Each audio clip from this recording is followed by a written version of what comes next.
here with homegrown rock sensations. The hype still sweaty from a blistering live show. So, boys, tell us, where do you see the hype in, say, 5 years' time?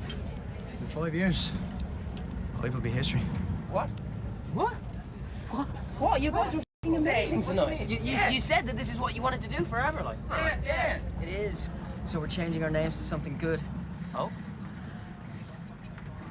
You're looking at U2. U2. U2? So, Neil, how does it feel to see yourself up on a big screen? It's just a deeply strange experience. You know, sometimes even looking at yourself in real life on a screen is strange, and seeing somebody else doing you and sort of imitating your mannerisms, but saying everything that you might have said in a slightly different way. And, you know, that objective view of you, I never thought I was that idiotic, and to see myself portrayed in that way is actually incredibly humiliating.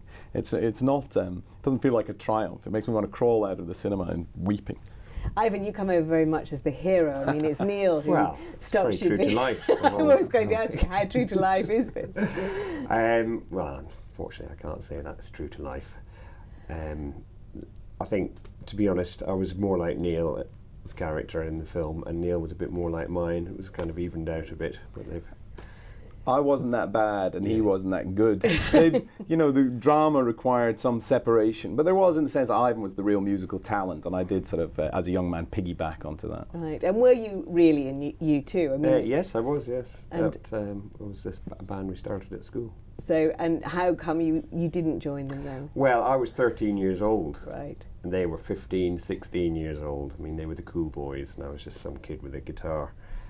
A better guitar than guitar than they had, which is why I think they invited me along to join. But I didn't think I could play much more than how much is that doggy in the window, and that didn't really fit in with their view of pop music. We're changing our names. What? Dave wants to be known as The Edge. What, like Edge Evans or Dave Edge? Just the Edge. The Edge of what? From now on, he's Bono. Bono! Yeah, no, it's good, Eric. I could be, Byro. I could be the Hedge.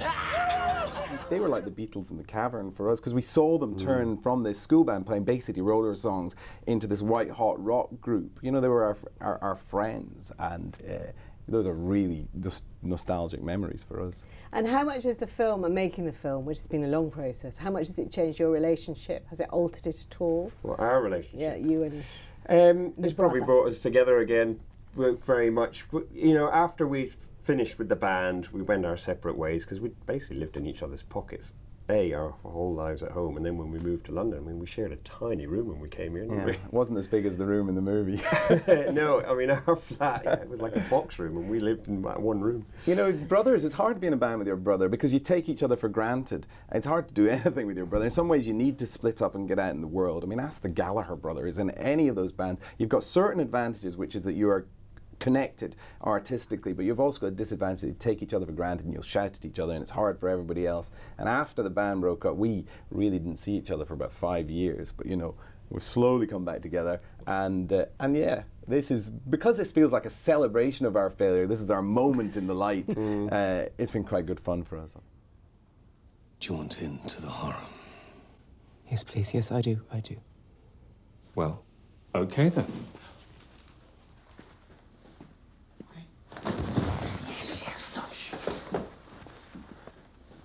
And try and write a song that doesn't have kids reaching for their dictionaries. And also, steer clear of the whole rape area. It's a bad area. And the McCormick brothers, change your name. You sound like a folk act. Now get out, arrange an appointment. We'll come back and squiggle a contract next time. Go! And you're still, you know, working as a musician. Has it made a difference to your bookings? Are they rising on the back of the yes, they're film? going through the roof now. My stock is on the rise. He's available for weddings for my and band, parties. 29 Fingers. Let's get that in. And are you likely to, the McCormick brothers likely to perform as a band again, do you think? He was asking me in the car. Yeah. I'm a bit more reluctant than he is. You know, I've got a nice life as a writer. I like writing about music and writing, and it's very engaging. And I like playing music, but, you know, it's kind of hard to put yourself, I'm a critic, you know, it's hard to be a critic and put yourself out there to be shot down. But You know, because we make music, we've always made music since we were kids. I'm sure before we reach the retirement home, we'll make play some together music again. Yeah.